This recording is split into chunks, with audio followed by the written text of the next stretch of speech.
Campus సెలక్షన్స్లో job వచ్చింది. నాన్న కష్టపడింది చాలు, ఇక వాలంటరీ రిటైర్మెంట్ తీసుకోమన్నాడు. అమ్మ కోసం కొంచెం పెద్ద ఇల్లు తీసుకోవాలి. చెల్లిని తనకిష్టమైన మెడిసిన్ చదివించాలి. శేఖర్కి ఇలాంటి కలలు ఎన్నో ఉండేవి. కానీ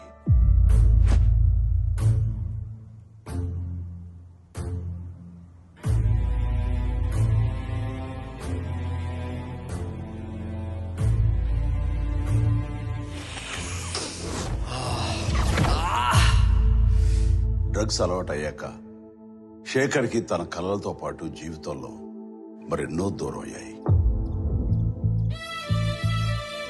అమ్మా, స్టోర్కి వెళ్ళొస్తానమ్మా.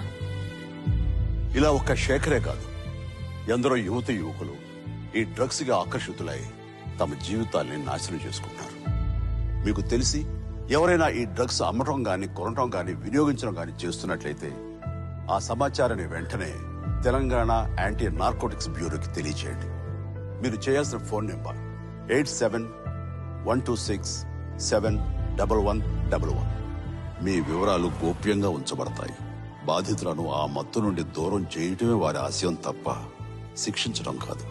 డ్రగ్స్ రహిత సమాజమే లక్ష్యంగా సాగుతున్న మన తెలంగాణ ప్రభుత్వ సంకల్పంలో నాతో పాటు మీరు చేతులు కలపండి.